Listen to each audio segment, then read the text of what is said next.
श्रीवर्धमानम्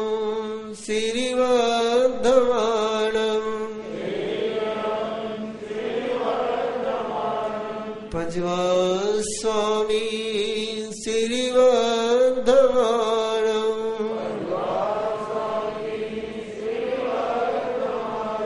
मतेन वन्दामि श्रीवर्धमानम्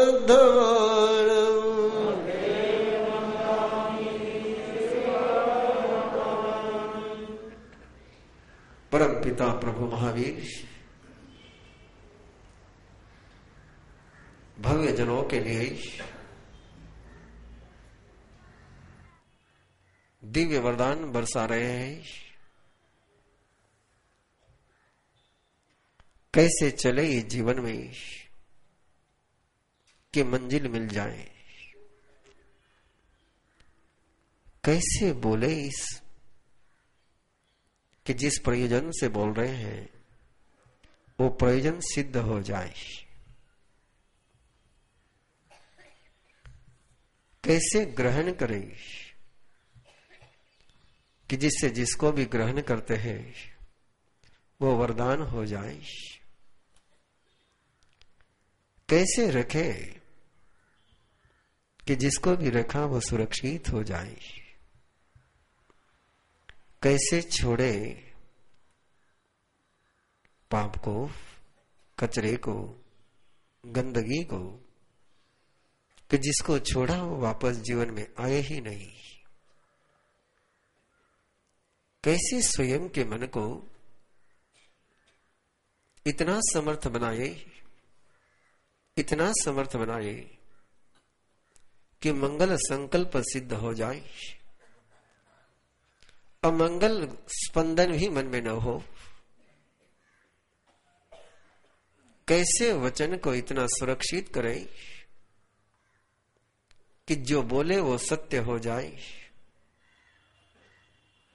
असत्य का स्पर्श ही जुबान को न हो। कैसे काया को इतना समर्थ बनाए कि जिस कर्ण कार्य को प्रारंभ किया वो कार्य पूर्ण ही हो जाए। दुष्कार्य के लिए कभी काया प्रवृत्त ही न हो। ऐसे दिव्य अष्ट प्रवचन माता का वरदान अब परमात्मा प्रभु महावीर से ग्रहण करे। जीवन को अष्ट प्रवचन माता की गोद में सौंप दे।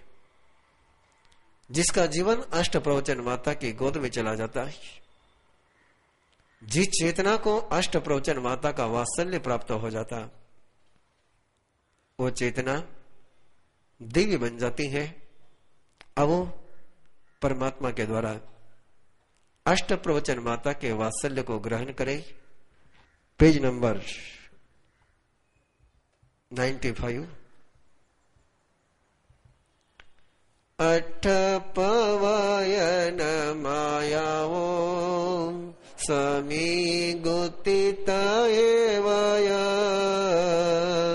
पंचेवय समीवो तवो गुतिवो आइया इरिया भासे सनादाने उच्चारे समीय मन गुतिमय गुति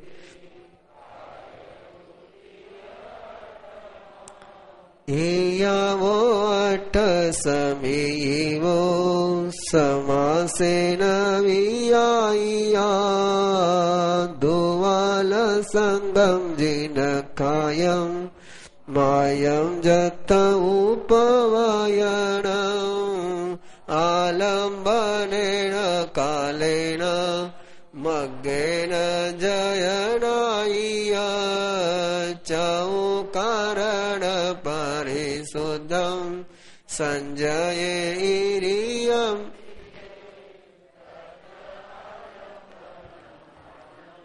दंसनं चरणं तः काले दिवसे मुते मागे उपहवजिये दववो खेतवो चेव कालवो भावो तहा जयना चौवियावुता तमे कितयवो सुण धवो चक्षु सापे जोगवे तम चखितवो कालवो जावरिये उवतेय भाववो इंद्रियते विवजित संजायं चेव पंचातमुत्थिता पुरकारे उवते इरियं रिये कोहे माने यमाय लोभेय उवतया से भये मोहरि विकहा सुताय वया ठठाणाय परिवज्यतो संजये असावज्जमियं काल भासं भासे जपनवं गवेषणाय गहनेय परिभोगे सनाय जा आहारो वही से जाए निविसोहये उग्गमुपायनं पडमे बिये सोह जय सनं बरि भोयमि चौक विसोहे जयं जयी वो वगहीयं भण्डगं दुवीयमुनि गिन्हन्तो निखेवन्तो य पौञ्जे जयिमवीं चक्षुषो पडिले पमजे जयं जयी आयई निखेवे जावा दुहवो विसमिये उच्चारं पासवनं खेलं सिंहान जल्लियं आहारं वो वैदे अन्नं वाविताहावियं अनावायमसल्लोये अनावाये चेवोयि सल्लोये आवायमसल्लोये आवाये चेव सल्लोये अनावायमसल्लोये परसोनु वघाइये समे अधुसिरे यावी अचिरकाल कयमिय विथिने दूर मोघाड़े नासने बिलवजिए तसपान बिय रहिए उच्चराई निवो सिरे यावो पंच समीवो समासेन वियायिया ये तो यतवो गुति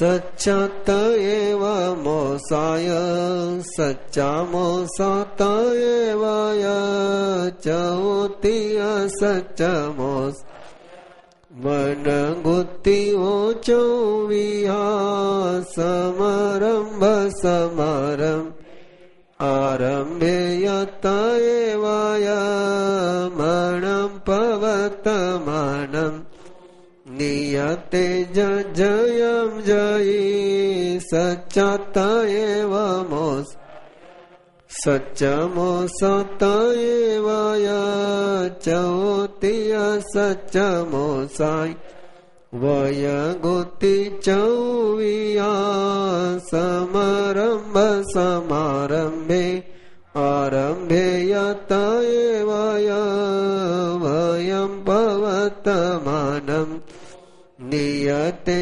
जयं जयी ठाने निशियने चे तहे वयतु यटने उल्लंघन पल्लंघने इंद्रियाणय जुंजने समारंभ समारंभे आरंभमित एव कायं पवतमानम्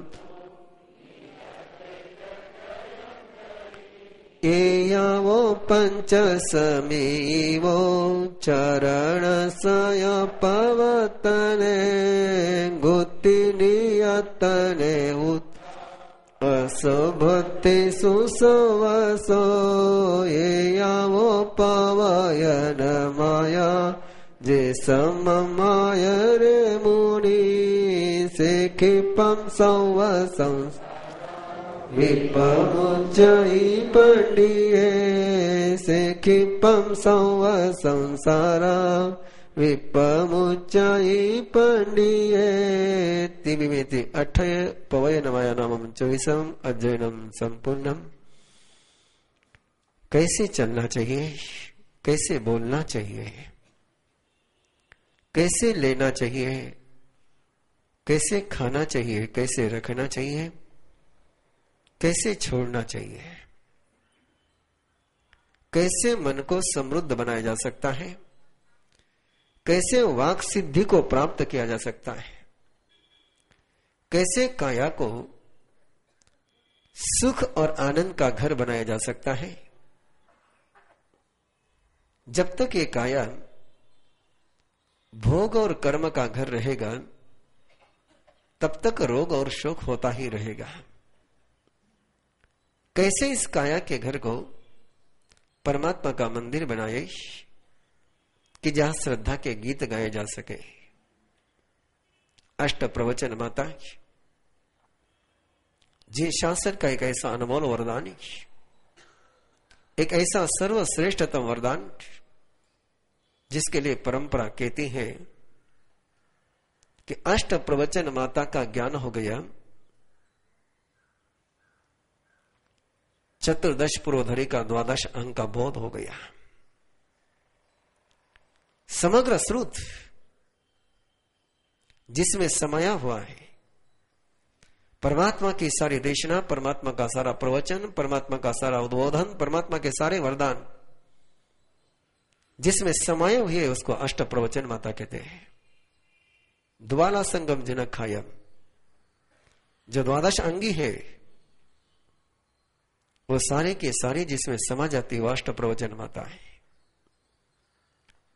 देश सुना 10 पूरब का ज्ञानी भी यदि उसके पास अष्ट प्रवचन माता की कला नहीं है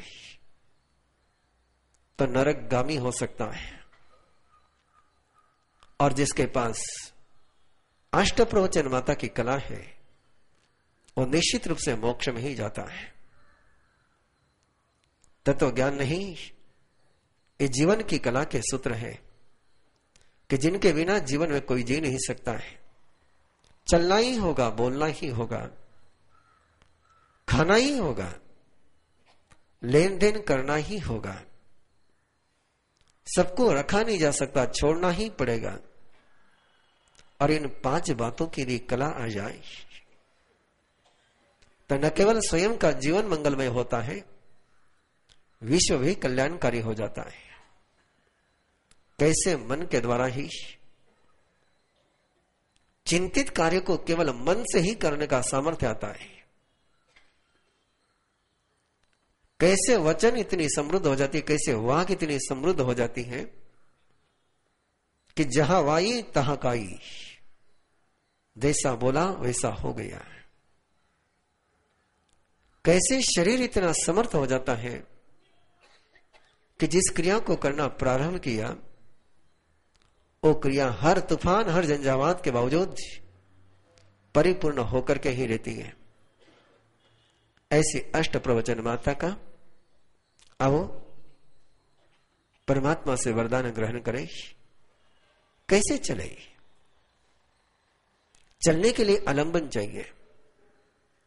बिना आलंबन का कभी नहीं चलना चाहिए, बिना सहारे के कभी नहीं चलना चाहिए, बिना सोच के, बिना संकल्प के, बिना भावना के कभी नहीं चलना चाहिए, बिना ध्येय के कभी नहीं चलना चाहिए, बिना उद्देश्य के कभी भी हम उठाना नहीं चाहिए।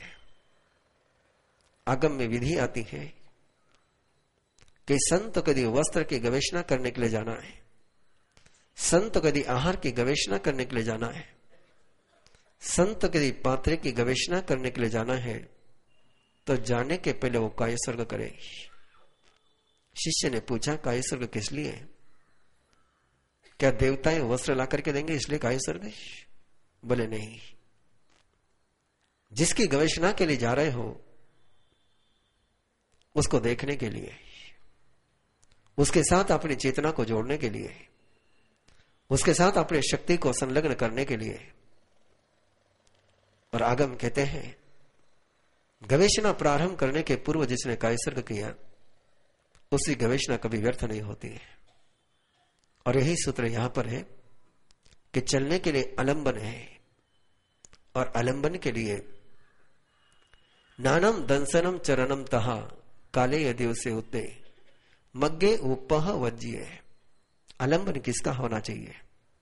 अज्ञान का आलंबन नहीं, ज्ञान का आलंबन नहीं, संशय का आलंबन नहीं, बौद्ध का आलंबन नहीं, आसक्ति का आलंबन नहीं, भक्ति का आलंबन नहीं, मरण का आलंबन नहीं, चरण का आलंबन नहीं। ज्ञान का अर्थ है कि मैं जहां चल रहा हूं उसको मैं जानता हूं, अज्ञान में नहीं चल रहा हूं, अबोध में नहीं चल रहा हूं।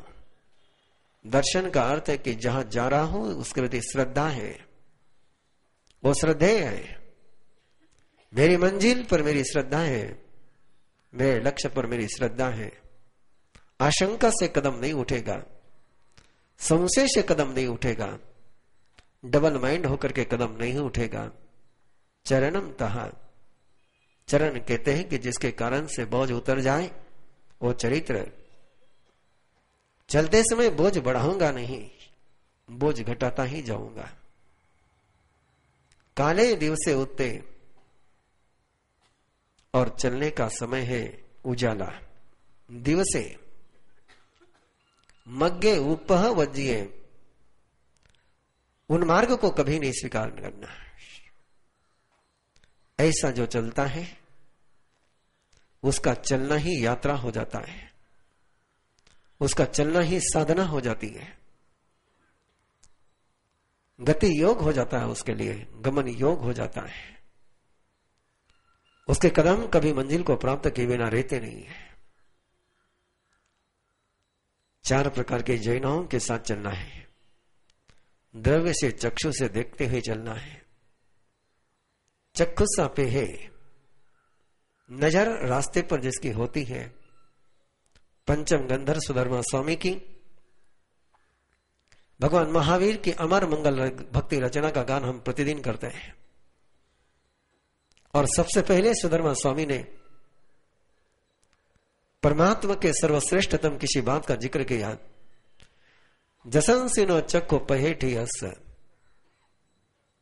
कि ये यशस्वी है, और इसलिए यशस्वी है कि उनकी नजर, उनके चक्षु मार्ग पर है। नजर में बहुत ताकत होती है, चक्षु में बहुत ताकत होती है, दृष्टि में बहुत सामर्थ्य होता है। जब दृष्टि मार्ग पर रहती है तो मार्ग में आने वाले सारे विघ्न दूर हो जाते हैं, और दृष्टि जब मार्ग को छोड़ करके दूसरी तरफ चली जाती है तो जहां दृष्टि की शून्यता आ गई वही विघ्न का आगमन हो गया। जहां दृष्टि रह गई अपनी स्वयं की ही दृष्टि, अपनी ही मंगल दृष्टि जहां रह गई वह मंगल का ही सृजन होता है। इसलिए दवसो चकुसा पे है जुगमितम चखेतवो, इतना ही क्षेत्र देखना है जितना आपके शरीर की लंबाई है। 4 हाथ 3.5 हाथ के दूरी पर ही देखना है, जिसके कारण से ऊर्जा का एक सर्कल सहज बन जाता है। बड़ा आश्चर्य लगता है कि परमात्मा प्रभु महावीर ने कितने साधना के सहज सरल सूत्र दिए। न कोई आसन, न कोई शीर्षासन, न कोई हलासन, न कोई सर्वांगासन, न कोई जटिलतम द्राविड़ी प्राणायाम। जो हम कर रहे हैं उसको यदि हम सही तरीके से कर ले, जो हम बोल रहे हैं उसको एकदम सही तरीके से बोल ले, तो और अलग से कोई साधना करने की आवश्यकता ही नहीं। जीवन की हर क्रिया के साथ जिन्होंने साधना को छोड़ दिया, जोड़ दिया, जीवन की हर क्रिया में जिन्होंने सिद्धि के सूत्र दिए, ऐसे तीर्थंकर परमात्मा की अष्ट प्रवचन माता की पहली एरिया समिति कालवो जावर ये जा मुवत्ते यह भाववो, जब से भी चले तभी उसमें रमन रहना है और भाव से पूर्णतः चलने में ही तन्मय रहना है। जिस समय चल रहे हैं उस समय इंद्रियों का जो विषय है वो केवल रास्ते पर ही संलग्न होना चाहिए। चलते समय न प्रभु का नाम, चलने के पहले प्रभु का नाम लिया जा सकता है, चलने के पहले ध्यान किया जा सकता है, चलने के पहले लोगस्य का पाठ किया जा सकता है, लेकिन चलते समय कुछ भी नहीं है। न नवकार मंत्र का जाप है, न लोगस्य का जाप है, न स्वाध्याय है। कई बार लोग आकर के पूछते हैं, उस समय हम उसका कोई जवाब नहीं दे पाते, देते भी नहीं है कि मैं सब रास्ते में चलते हुए नवकार मंत्र गिना तो क्या होगा। मना नहीं करता हूं, इसलिए मना नहीं करता हूं कि यदि नवकार मंत्र नहीं गिनेंगे तो अहंकार का मंत्र गिनेंगे। अहंकार का मंत्र गिनने के बजाय नवकार मंत्र का गिनना अच्छा है। लेकिन यदि एरिया समिति की साधना करनी हो, यदि गति योग की साधना करनी हो, तो वहां तो परमात्मा ने स्पष्ट मना किया है। वहां तो केवल एक ही सूत्र है, तम मुत्ति तब पुरकारे ओते एरियम रहे। केवल अपनी गति की ही मूर्ति बना ले, केवल अपना जिस उद्देश्य से गमन हो रहा है, जिस प्रयोजन से गमन हो रहा है, जिस लक्ष्य के लिए चल रहे हैं, उसी लक्ष्य को सामने रख करके निरंतर चेतना उसी लक्ष्य में लगी रहे, उसी ध्येय में लगी रहे। यदि मार्गस्थ व्यक्ति की सारी चेतना अपने ध्येय में संलग्न हो जाती है तो ध्येय प्राप्त होता ही होता है। बिखरा हुआ चित्त मंजिल से भटक जाता है। इसलिए एरिया समिति इतनी सुंदर समिति है कि इस एरिया समिति की आराधना आप लोग करें, हम लोग करें, तो जीवन में कभी पथभ्रष्ट होने का, लक्ष्य भ्रष्ट होने का, हताश होने का, निराश होने का, असफल होने का, व्यर्थ में जाने का, अनर्थ का सृजन करने का प्रसंग ही जिंदगी में ना आएगा। कैसे बोले कि जो बोले वो सत्य हो जाए, जो बोले उससे उद्देश्य पूर्ण हो जाए। क्रोध, अहंकार, माया, लोभ हमारी भाषा को जो जहरीला बनाते हैं, हमारे सत्य को जो विकृत बनाते हैं, हमारे संबंधों में जो आग लगा देते हैं, हमारे संबंधों में जो कांटे बो देते हैं, हमारे संवाद को जो विवाद में बदल देते हैं, वे है क्रोध। क्रोध की स्पंदना, क्रोध का स्पर्श शब्दों की बाग में आग लगा देता है। अहंकार हमारी भाषा को अधम बना देता है। माया हमारी भाषा में अवरोध खड़े कर देता है। बहुत विस्तार है इसका कि जब भाषा में कपट आ जाता है तो अपने ही द्वारा अपने ही उद्देश्य को पूर्ण करने के लिए हम अपने शक्ति को खिलाफ प्रयोग करते हैं। जब भाषा में लोभ आ जाता है तो अंदर में भय की संवेदना का जन्म हो जाता है। लोभ का एक ही सूत्र है, अंदर और बाहर जहां भय की अनुभूति हो जाए वहां लोभ आ ही गया, जहां लोभ आ गया वहां भय आ ही गया, और जहां भय आ गया वहां भाषा स्वस्थ नहीं रह सकती है। हंसे, भये, मोहरिए, हंसी मजाक में बोलना, भयभीत होकर के बोलना, वाचालता करनी, बकवास करनी, विकथा विकृत कथा करनी, सम्यक कथा नहीं करनी, कथा के मूल रूप को विकृत करके बोलना, जिसके कारण से विकारों का जागरण हो स्वयं के मन में, दूसरों के मन में, ऐसी कथा करना, ऐसी बातों में जिसने अपने जुबान को लगाए रखा है उसकी जुबान बदजुबान हो गई है।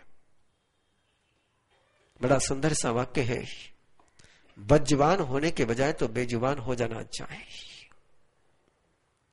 जुबान मिली है तो बद होने के लिए नहीं, और बद करते हैं जुबान को क्रोध, मान, माया, लोभ, हास्य, भय, मोखरिकता और विकथा ये हमारे जीवन को बददुआ देती है, हमारे जीवन को बदनाम कर देती है, बद कैरेक्टर देती है।